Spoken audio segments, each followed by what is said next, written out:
Yes, okay. Have you already developed your elevator speech? No. We're going to leave here this afternoon with an elevator speech, all of us.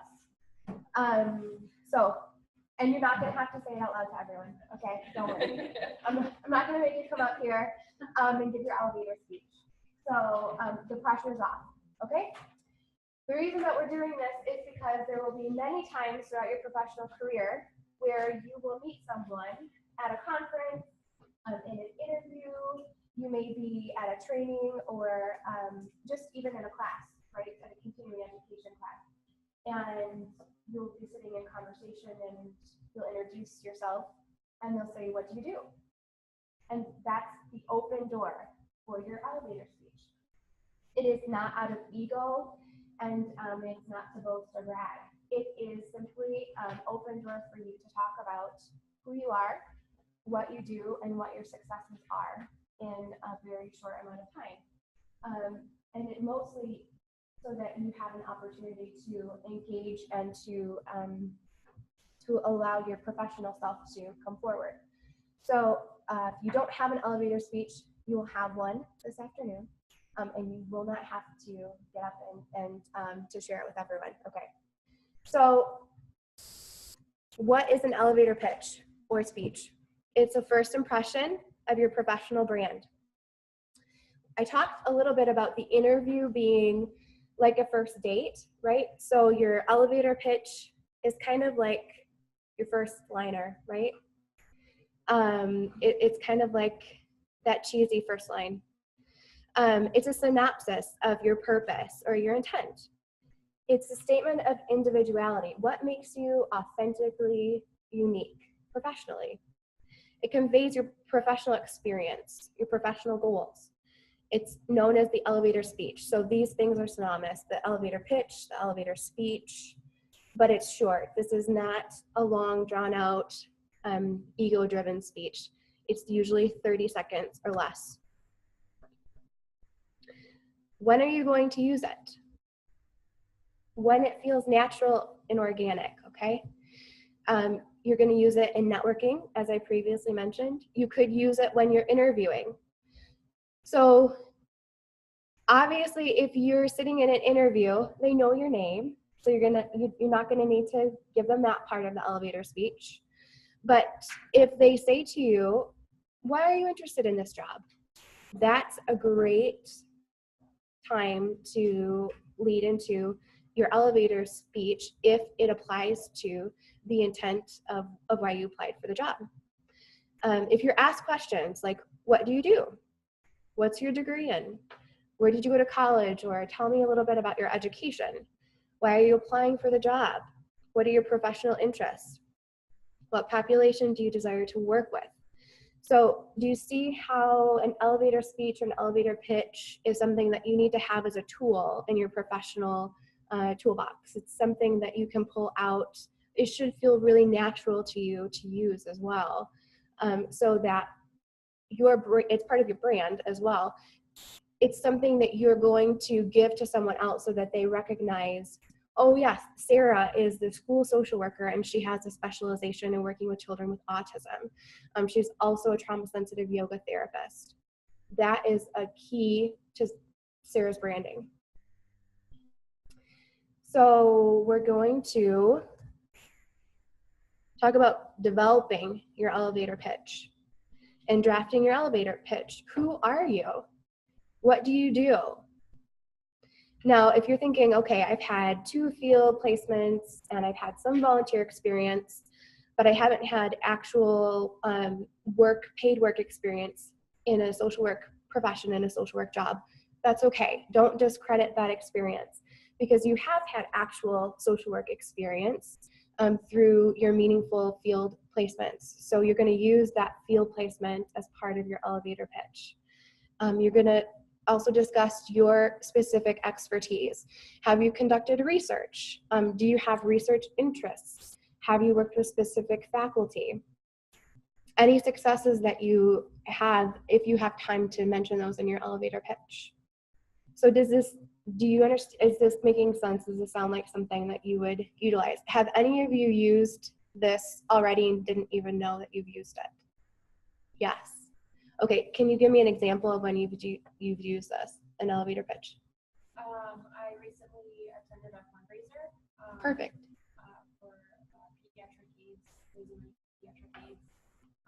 And there was individuals there who were sorority sisters of mine who I had met when they were older.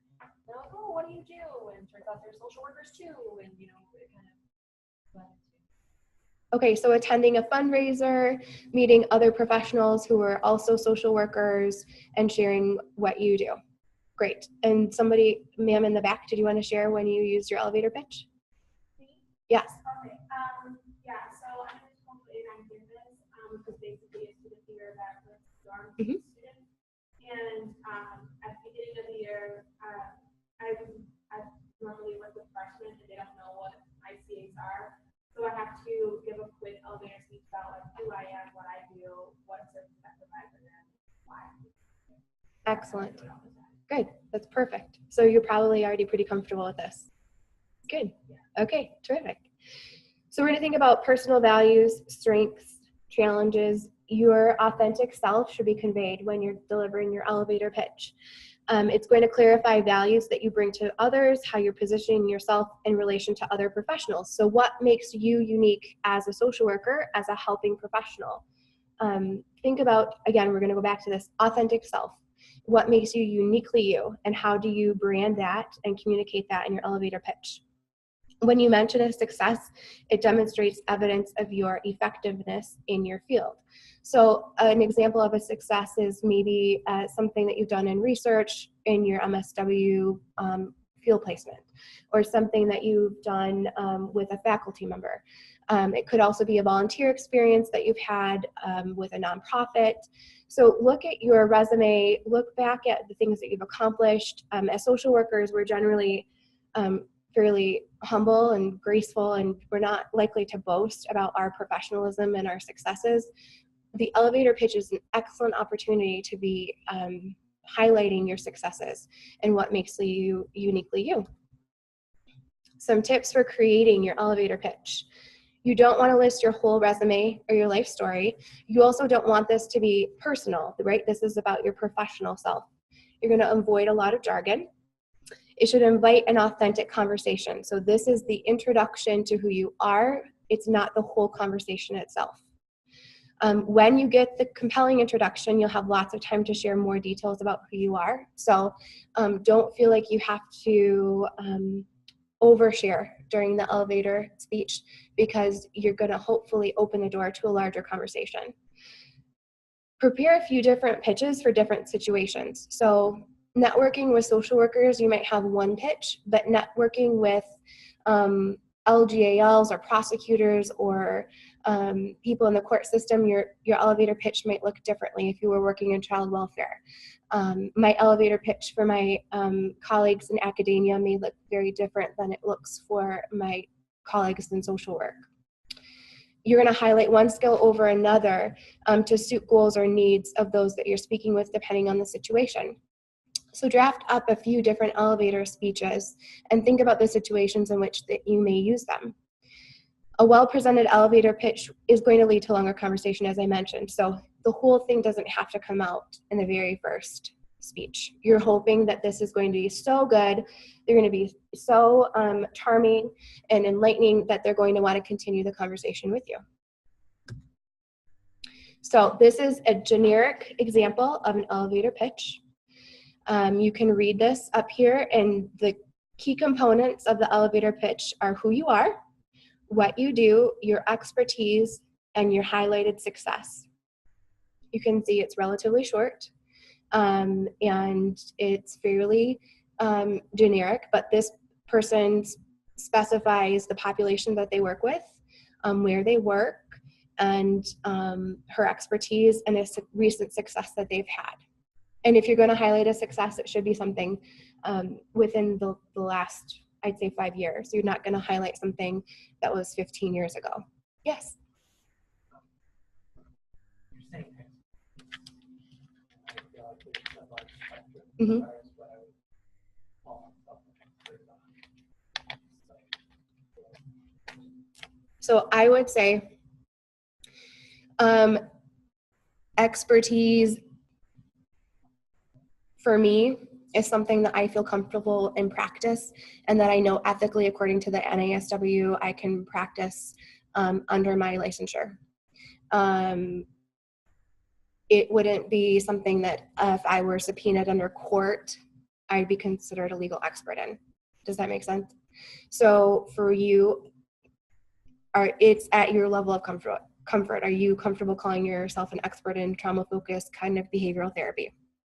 Or, whatever your practice is in. As a MSW student, you may feel that you don't have a specific area of expertise yet, and that's fine. You may be highlighting 2 successes rather than highlighting an area of expertise and a success. Does that make sense? Okay. But then over time, you're going to be changing and growing your elevator pitch, right? So this isn't going to stay stagnant. You're going to reframe it, and you're going to grow it as you grow professionally. So if you feel that there's not an area of expertise that you're comfortable sharing, then don't share that. Question?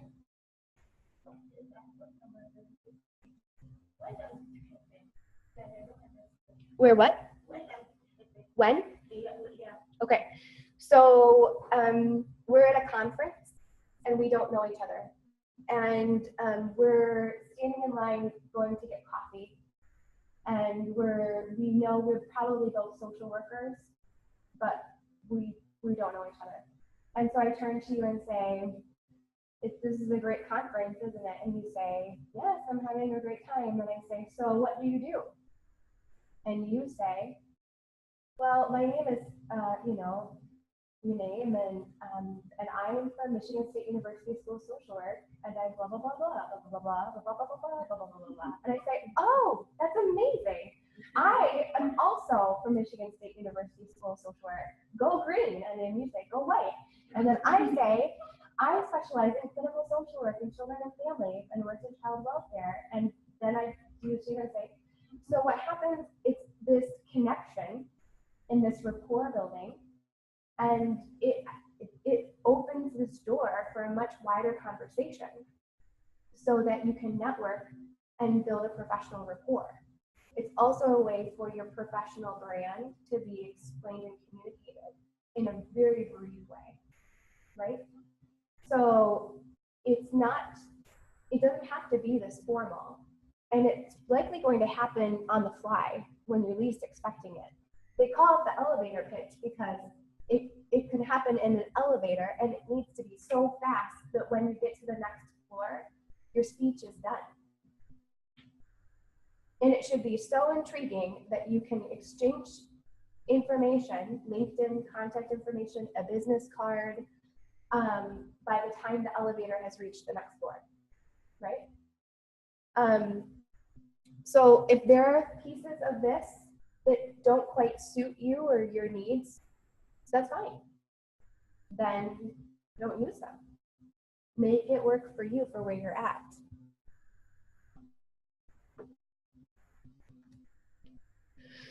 How do we do this? We practice, right?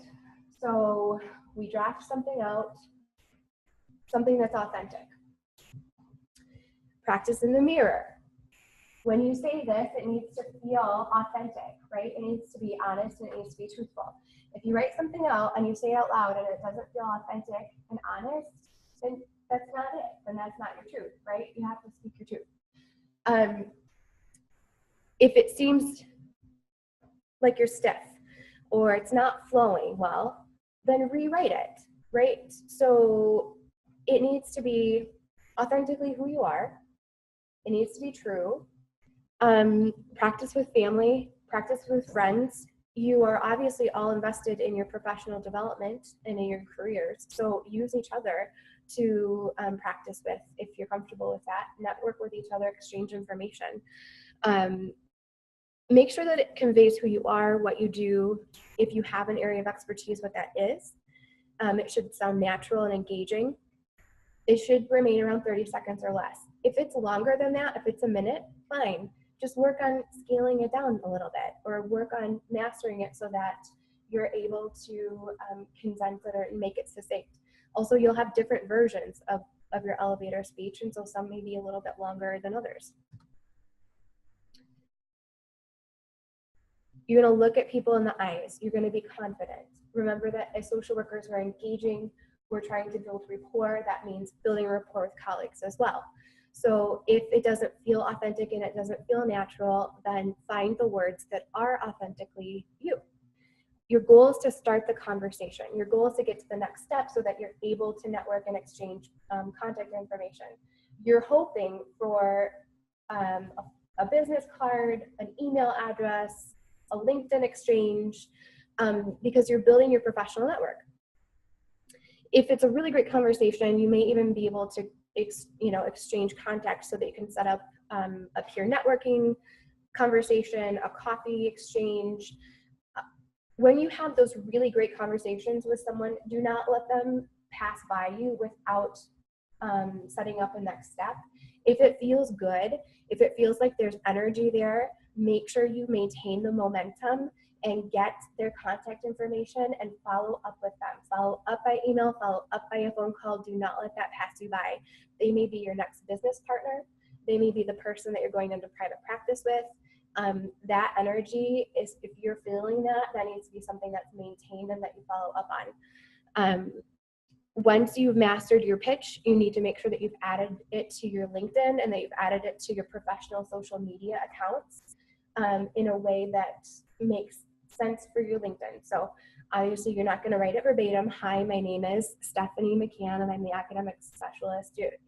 It needs to look organic, but you can take these pieces and make them fit into your professional brand in your social media so that your messaging is consistent.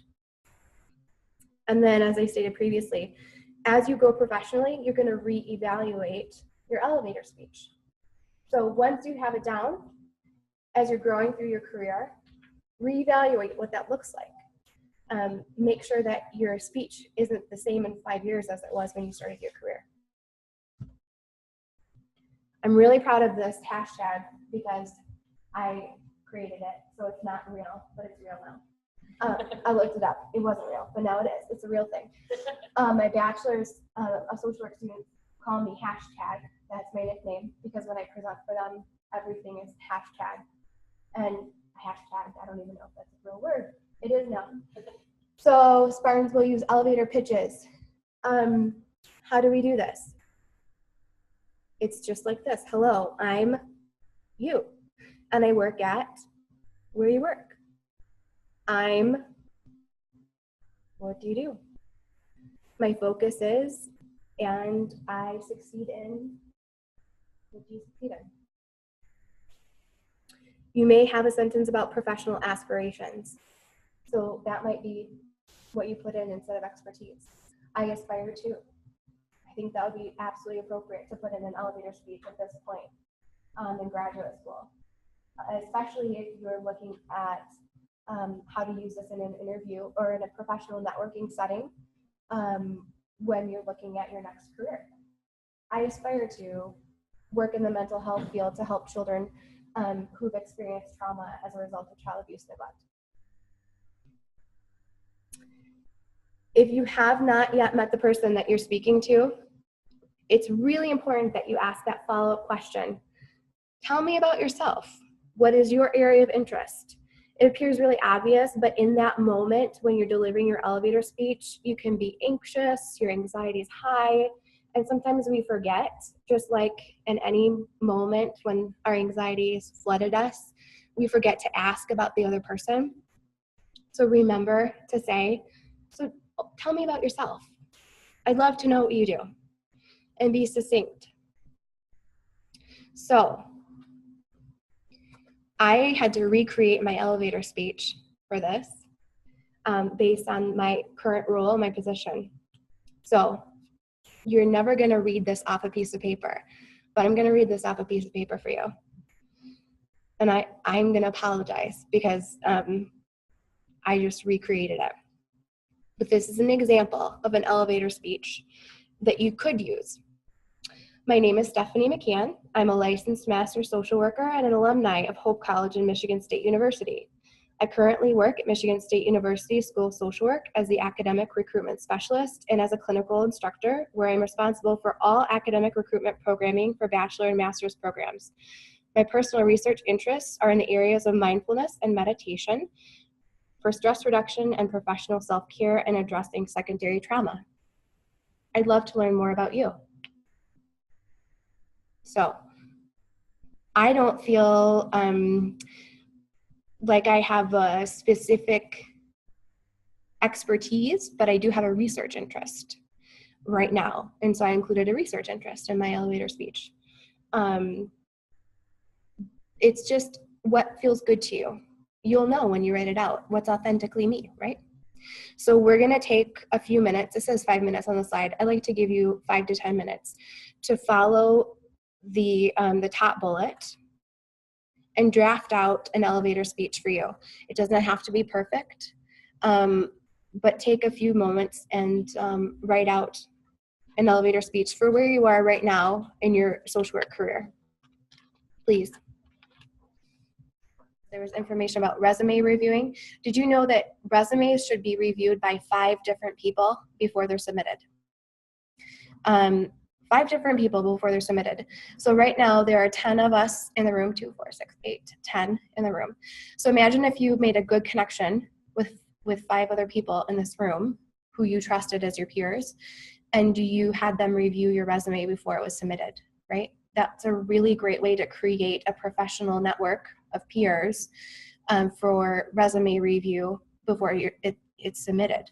I know personally, when I created my resume, I think I had 1 person review it. It was a reference who reviewed it before I submitted. You could be creating your professional network now of your peers to be supporting you so that when you're applying for jobs and interviewing, you could be using each other as a network of support. So I'd encourage you to do that. And of course, resources.